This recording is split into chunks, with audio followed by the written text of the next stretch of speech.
Kottayam medical കോളേജിലെ ഹൃദ്രോഗ വിദഗ്ധനായ ഡോക്ടർ ടി.കെ. ജയകുമാറിന്റെ ബൈപ്പാസ് സർജറി വിജയകരം. ഗുരുനാഥനെ ശസ്ത്രക്രിയ ചെയ്യുന്നതിൽ ശിഷ്യന്മാരുടെ ആത്മസംഘർഷമാണ് എറണാകുളത്തെ ആശുപത്രിയിൽ ചികിത്സ തേടുവാൻ ഇടയാക്കിയതെന്ന് ഡോക്ടറുടെ സുഹൃത്തുകൂടിയായ മന്ത്രി വി.എൻ. വാസവൻ പറഞ്ഞു. കോട്ടയം മെഡിക്കൽ കോളേജിലെ മുൻ സൂപ്രണ്ടും ഹൃദ്രോഗ വിദഗ്ധനുമായിട്ടുള്ള ടി.കെ. ജയകുമാറിൻ്റെ രോഗവിവരം ഫേസ്ബുക്കിലൂടെ പങ്കുവച്ചത് മുൻ മന്ത്രി കൂടിയായിട്ടുള്ള വി.എൻ. വാസവനായിരുന്നു. വൈറലായ ആ ഫേസ്ബുക്ക് പോസ്റ്റിൻ്റെ കാരണത്തിന് പിന്നിൽ ഒരു കാര്യം കൂടിയുണ്ട്. ഡോക്ടറുടെ സേവനം തന്നെയാണ്. ഈ ഘട്ടത്തിൽ ആരോഗ്യവിവരങ്ങളെക്കുറിച്ച് വിശദീകരിക്കാൻ വി.എൻ. വാസവൻ നമുക്കൊപ്പം ചേരുകയാണ്. എന്താണ് അങ്ങനെ ഒരു ഫേസ്ബുക്ക് പോസ്റ്റിടാൻ ഇടയാക്കിയ കാരണം? കേരളത്തിലെ ഗവൺമെൻറ് മെഡിക്കൽ കോളേജുകളിൽ ഏറ്റവും കൂടുതൽ ഹൃദയ ശസ്ത്രക്രിയ നടത്തിയിട്ടുള്ള ഡോക്ടറാണ് ഡോക്ടർ ടി.കെ. ജയകുമാർ. അദ്ദേഹം ആദ്യത്തെ വർഷം തന്നെ 1000 കവിഞ്ഞ് 1000 സർജറി ആവുന്നായിരുന്നു ആദ്യം പറഞ്ഞതെങ്കിൽ 10 മാസം എത്തിയപ്പോഴേക്കും 1000 സർജറി അദ്ദേഹം പിന്നിട്ടു. അങ്ങനെ രാവെന്നോ പകലെന്നോ വ്യത്യാസമില്ലാതെ കോട്ടയം മെഡിക്കൽ കോളേജിൽ സുദീർഘമായ സേവനം അനുഷ്ഠിച്ച ഹൃദയ രോഗ ശസ്ത്രക്രിയ വിദഗ്ധനാണ് അദ്ദേഹം.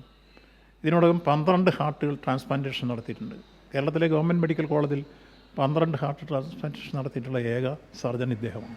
ഇൻ്റർനാഷണൽ കോൺഫറൻസിന് പോയിട്ട് തിരിച്ചു വരുന്ന 2 ദിവസം കഴിഞ്ഞപ്പോഴാണ് പ്രഭാത സവാരിക്ക് വേണ്ടി അദ്ദേഹം ഇറങ്ങിയപ്പോൾ ഹോസ്പിറ്റലിന് തൊട്ടടുത്തുള്ള പ്രദേശത്ത് വെച്ച് നെഞ്ചുവേദന ഉണ്ടായി. കുറച്ച് കഴിഞ്ഞപ്പോൾ വീണ്ടും ആ വേദന ഉണ്ടായതുകൊണ്ട് തന്നെ നേരെ മെഡിക്കൽ കോളേജിലേക്ക് കയറി. അവിടെ ഉണ്ടായിരുന്ന കാർഡിയോളജിസ്റ്റുകൾ ഡോക്ടർ വി.എൽ.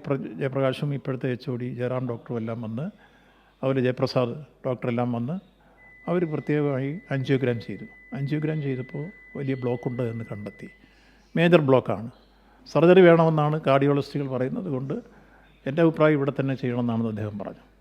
അദ്ദേഹത്തിൻ്റെ സബോർഡിനേറ്റ്സ് അല്ലെങ്കിൽ അസിസ്റ്റൻ്റുമാരെല്ലാം നല്ല മിടുക്കന്മാരായ ഡോക്ടർമാർ, മെഡിക്കലായിട്ടുള്ള ഡോക്ടറുമാണ്. അപ്പോൾ അവരെല്ലാം അദ്ദേഹം ഇല്ലാത്ത സമയത്ത് ഭംഗിയായി ചെയ്യുന്നുണ്ട്. പക്ഷേ ഗുരുസ്ഥാനത്ത് നിൽക്കുന്ന ഡോക്ടർ ജയകുമാർ സാറിൻ്റെ ഹൃദയ ശസ്ത്രക്രിയ നടത്തുക എന്നുള്ളത് അവരെല്ലാം സംബന്ധിച്ച് മാനസികമായ ഒരു വിഷമം അവർ പ്രകടിപ്പിക്കുന്നു. ഒരു മനസ്സുകൊണ്ട് ഒരു വല്ലാത്ത വിഷമത്തിലേക്ക് അവർ നീങ്ങുന്നു എന്നൊരു തോന്നൽ അവിടെ പ്രകടിപ്പിക്കപ്പെട്ടു. കേരളം അറിയപ്പെടുന്ന ഏറ്റവും പ്രഗത്ഭനായ, പ്രശസ്തനായ, പ്രതിഭാശാലിയായ കാർഡിയോതൊറാസിക് സർജനാണ് ഡോക്ടർ ജോസ് ചാക്കോ പെരിയപുറം. അപ്പോൾ അദ്ദേഹവുമായി ഞങ്ങൾ സംസാരിച്ചു. അദ്ദേഹം അന്നേരം എടുത്ത വായിൽ പറഞ്ഞു, ഞാൻ അദ്ദേഹത്തിൻ്റെ പിതാവിൻ്റെ അവിടെ വന്ന് ചെയ്ത് ഓർക്കുന്നുണ്ട്, സഹോദരൻ്റെ ചെയ്ത് ഓർക്കുന്നുണ്ട്, ഇതും ഞാൻ തന്നെ ചെയ്യാം. അത് ജോസ് ചാക്കോ പെരിയപുറം സാർ ഇതിനെ പുറത്തിറങ്ങി വന്ന് ചെയ്ത കാര്യങ്ങളെല്ലാം ഞങ്ങളോട് വിശദീകരിച്ചു. അപ്പോൾ എല്ലാ അർത്ഥത്തിലും വിജയകരമായിരുന്നുള്ള കാര്യം അറിയിച്ചു. ഇന്ന് രാവിലെ വെന്റിലേറ്റർ മാറ്റി അദ്ദേഹം സംസാരിക്കുന്നുണ്ട്. ചെറിയ രൂപത്തിൽ ലിക്വിഡ് ഫുഡൊക്കെ കഴിക്കുന്ന രൂപത്തിലേക്ക് സജസ്റ്റ് ചെയ്തിട്ടുണ്ട്. അപ്പോൾ ആ ശസ്ത്രക്രിയ വിജയകരമായിരുന്നു.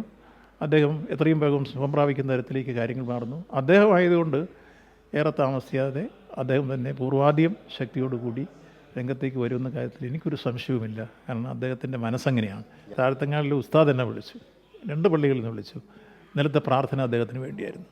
അപ്പം നമ്മുടെ ഈ സമീപ പ്രദേശങ്ങളിൽ പള്ളികളിൽ, മോസ്കുകളിൽ, മറ്റു ക്ഷേത്രങ്ങളിൽ ആരാധനകളും വഴിപാടുകളും ഒക്കെ കഴിക്കുന്ന രൂപത്തിലേക്ക് ജനങ്ങൾ വന്ന ഒരവസ്ഥ ഇന്നലെ ഞങ്ങൾ നിൽക്കുമ്പോൾ ഞങ്ങളുടെ മുമ്പിൽ വന്ന മെസ്സേജുകൾ തന്നെയാണ് ഞാൻ എടുത്ത് സൂചിപ്പിക്കുന്നത്. നിരവധി ആൾ വികാരഭരിതരായി എന്താണ് സ്ഥിതി എന്ന് ചോദിക്കുന്നു. അങ്ങനെയുള്ള കാര്യം ഒരുപാട് ഫോൺ കോളുകൾ വന്നതിനെ തുടർന്നാണ് ഞാൻ പിന്നെ പോസ്റ്റ് ഇട്ടത്. വസ്തുതാപരമായി എന്താണ് ജനങ്ങൾക്ക് കാര്യം അറിയണമല്ലോ എന്ന് വിചാരിച്ചിട്ട് പലരും പല രൂപത്തിൽ അതിന് വ്യാഖ്യാനം കൊടുക്കുന്ന രൂപത്തിലേക്ക് വന്നു.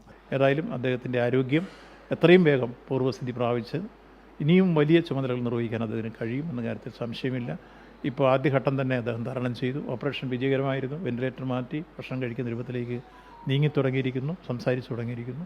അപ്പോൾ അടുത്ത ദിവസങ്ങളിൽ വീണ്ടും ഞങ്ങൾ നേരിൽ കാണാൻ സൗകര്യങ്ങളുണ്ടാവും.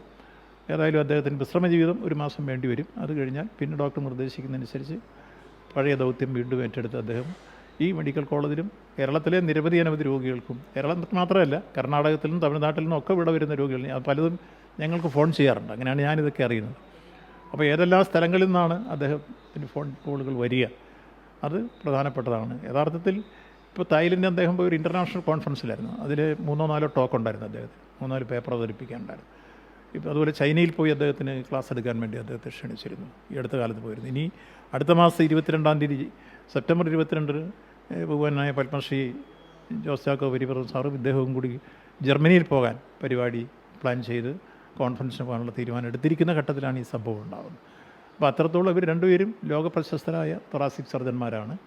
അത് നമ്മുടെ മെഡിക്കൽ കോളേജിനെ സംബന്ധിച്ചോളം ഇന്ന് ഈ മെഡിക്കൽ കോളേജ് ഈ രൂപത്തിൽ ഉയർന്നു വരുന്ന രംഗത്ത് അദ്ദേഹം നൽകിയിട്ടുള്ള വിലപ്പെട്ട സംഭാവന, ഡോക്ടർ എന്ന രൂപത്തിലും ഒരു ഭരണാധികാരി എന്ന രൂപത്തിലും അദ്ദേഹം നൽകിയ സംഭാവനകൾ കാലവും ചരിത്രമുള്ളൊരു കാലം മറക്കാത്ത രൂപത്തിലായിട്ടുള്ളതാണ് എന്ന കാര്യം ഞാൻ ഇവിടെ എടുത്ത് സൂചിപ്പിക്കുകയാണ്. അതുകൊണ്ട് അദ്ദേഹത്തിൻ്റെ രോഗം എത്രയും ഭേദമായി അദ്ദേഹം പൂർവ്വസ്ഥിതി പ്രാപിച്ച് വീണ്ടും ആ ദൗത്യം ഏറ്റെടുക്കട്ടെ എന്ന് ആശംസിക്കുന്നു. എന്തായാലും ശസ്ത്രക്രിയയ്ക്ക് വിധേയനായ ഡോക്ടർ ടി കെ ജയകുമാർ വളരെ വേഗത്തിൽ പഴയ ജീവിതത്തിലേക്ക് മടങ്ങി വരാനുള്ള തയ്യാറെടുപ്പിലാണ് എന്നാണ് വി എൻ വാസവൻ വ്യക്തമാക്കുന്നത്. സാംജിത് ആർപ്പൂക്കരയ്ക്കൊപ്പം സനോജ് സുരേന്ദ്രൻ, കൈരളി ന്യൂസ്, കോട്ടയം.